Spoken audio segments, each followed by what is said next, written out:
Kennedy Miller, and I am a Belmont University student, and I'm a pencil volunteer. This is an elementary school reading video. This book is called Thank You, Mr. Falker by Patricia Polacco. The grandpa held the jar of honey so that all of the family could see, then dipped a ladle into it and drizzled honey on the cover of a small book. The little girl had just turned 5. "Stand up, little one," he cooed. "I did this for your mother, your uncles, your older brother, and now you." Then he handed the book to her. "Taste." She dipped her finger into the honey and put it into her mouth. "What is this taste?" the grandma asked. The little girl answered, "Sweet." Then all of the family said in a single voice, "Yes, and so is knowledge. But knowledge is like the bee that made that sweet honey. You have to chase it through the pages of a book." The little girl knew that the promise to read was at last hers. Soon she was going to learn to read. Trisha, the littlest girl in the family, grew up loving books. Her schoolteacher mother read to her every night. Her redheaded brother brought his books home from school and shared them. And whenever she visited the family farm, her grandfather or grandmother read to her by the stone fireplace. When she turned 5 and went to kindergarten, most of all she hoped to read. Each day she saw the kids in her first grade across the hall reading, and before the year was over, some of the kids in her own class began to read. Not Trisha. Still, she loved being at school because she could draw. The other kids would crowd around her and watch her do her magic with the crayons. "In first grade, you'll learn to read," her brother said. In first grade, Trisha sat in a circle with the other kids. They were all holding Our Neighborhood, their first reader, sounding out letters and words. They said, "Beh, beh, oi, oi," and "la, la, ook, ook." The teacher smiled at them when they put all the sounds together and got a word right. But when Trisha looked at the pages, all she saw were wiggling shapes. And when she tried to sound out the words, the other kids laughed at her. "Trisha, what are you looking at in that book?" they'd say. "I'm reading," she said back to them. But her teacher would move on to the next person, always when it was her turn to read. Her teacher had to help her with every single word, and while the other kids moved up into the second reader and third reader, she stayed alone in Our Neighborhood. Trisha began to feel different. She began to feel dumb. The harder words for the little girl, the more and more time she spent drawing. How she loved to draw, or just sitting and dreaming, or when she could, going for walks with her grandmother. One summer day, she and her grandma were walking together in the small woods behind their farm. It was twilight. The air was sweet and warm. Fireflies were coming up from the grasses. As they walked, Trisha said, "Grandma, do you think I'm different?" "Of course," her grandma answered. "To be different is the miracle of life. You see all those little fireflies? Every one is different." "Do you think I'm smart?" Trisha didn't feel smart. Her grandma hugged her. "You were the smartest, quickest, dearest little thing ever." Right then, the little girl felt safe in her grandma's arms. Reading didn't matter so much. Trisha's grandma used to say that the stars were holes in the sky. They were the light of heaven coming from the other side. And she used to say that someday she would be on the other side, where the light comes from. One evening, they lay on the grass together and counted the lights from heaven. "You know," her grandma said, "all of us will go there someday. Hang on to the grass, or you'll lift right off the ground, and there you'll be." They laughed and both hung on the grass. But it was not long after that night that her grandma must have let go of the grass, because she went to where the lights were on the other side. And not long after that, Trisha's grandpa let go of the grass too. School seemed harder and harder now. Reading was just plain torture. When Sue Ellen read her first page, or Tommy Bobby read his page, they read so easily that Trisha would watch the top of their heads to see if something was happening to their heads that wasn't happening to hers. And numbers were the hardest thing of all to read. She never added anything right. "Line the numbers up before you add them," the teacher would say. But when Trisha tried, the numbers looked like a stack of blocks, wobbly and ready to fall. She just knew she was dumb.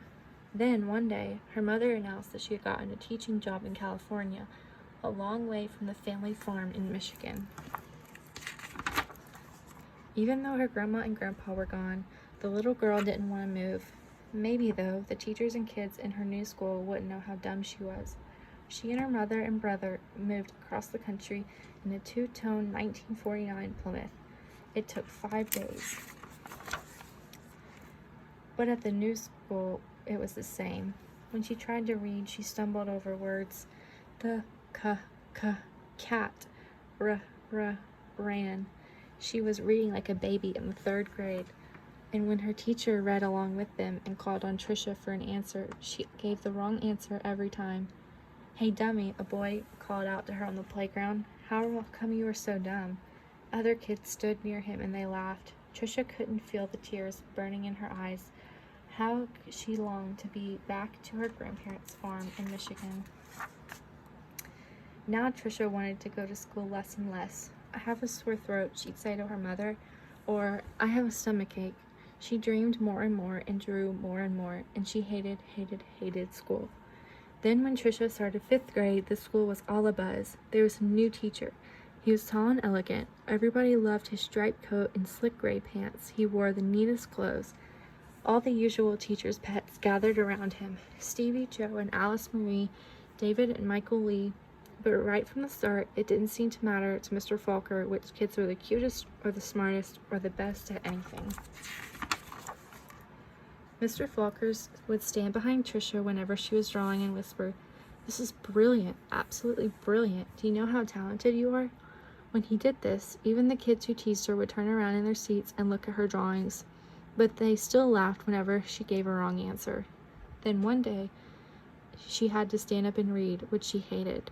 She was stumbling through a page in Charlotte's Web, and the page was going all fuzzy when the kids began to laugh out loud.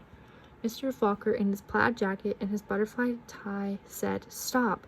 Are all of you so perfect that you can look at another person and find fault with her?" That day was the last day anyone laughed out loud or made fun of her, all except Eric. He had sat behind Trisha for 2 whole years, but she seemed almost to hate her. Trisha didn't know why. He waited by the door of the classroom for her and pulled her hair. He waited for her on the playground, leaned in her face, and called her Toad. Trisha was afraid to turn any corner for fear Eric would be there. She felt completely alone. The only time she was really happy was when she was around Mr. Falker. He let her erase the blackboards. Only the best students got to do that. He patted her on the back whenever she got something right, and he looked hard and mean at any kid who teased her. But the nicer Mr. Falker was to Trisha, the worse Eric teased her. He got all the other kids to wait for her on the playground or in the cafeteria or even the bathroom and to jump out and call her stupid or ugly, and Trisha began to believe them. She discovered that if she asked to go to the bathroom just before recess, she could hide under this inside stairwell during the free time and not have to go outside at all. In that dark place, she felt completely safe. But one day at recess, Eric followed her to her secret hiding place. "Have you become a mole?" he laughed, and he pulled her out into the hallway and danced around her. "Dumbbell, dumbbell, maggoty old dumbbell." Trisha buried her head in her arms and curled up in a ball. Suddenly she heard footsteps. It was Mr. Falker. He marched Eric down to the office. When he came back, he found Trisha. "I don't think you'll have to worry about that boy again," he asked softly.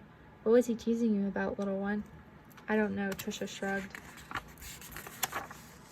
Trisha was sure Mr. Falker believed that she could read. She had learned to memorize what the kid next to her was reading, or she would wait for Mr. Falker to help her with the sentence. Then she'd say the same thing that he did. "Good," he would say. Then one day, Mr. Falker asked her to stay after school and help wash the blackboards. He put on music and brought out little sandwiches as they worked and talked. All at once, he said, "Let's play a game. I'll shout out letters. You can write them on the board with the wet sponge as quickly as you can." "A," he shouted. She wiped a watery A. 8, he shouted. She made a watery 8. 14. 3. D. M. Q, he shouted out. He shouted out many, many letters and numbers. Then he walked up behind her, and together they looked at the board. It was a watery mess. Trisha knew that none of the letters or numbers looked like they should. She threw the sponge downward and tried to run. But Mr. Falker caught her arm and sank to his knees in front of her. "You poor baby," he said. "You think you're dumb, don't you? How awful for you to be so lonely and afraid." She sobbed. But little one, don't you understand? You don't see letters or numbers the way other people do. And you've gotten through school all this time and fooled many, many good teachers." He smiled at her. "That took cunning and smartness and such bravery." Then he stood up and finished washing the board. "We're going to change all that, girl. You're going to read, I promise you that." Now almost every day after school, she met with Mr. Falker and Miss Plessy, a reading teacher. They did a lot of things she didn't even understand. At first, she made circles in sand, and then big sponges circles on the blackboard, going from left to right, left to right. Another day, they flicked letters on a screen, and Tricia shouted them out. Still other days, she worked with wooden blocks and built words. Letters, letters, letters. Words, words, words. Always sounding them out, and that felt good. But though she read words, she hadn't read a whole sentence. And deep down, she still felt dumb. And then one spring day, had it been 3 months or 4 months since they had started, Mr. Falker put a book in front of her. She had never seen it before. He picked a paragraph in the middle of a page and pointed at it, almost as if for magic, or as if the light had poured into her brain. The words and sentences started to take shape on the page as they never had before. She marched them off to...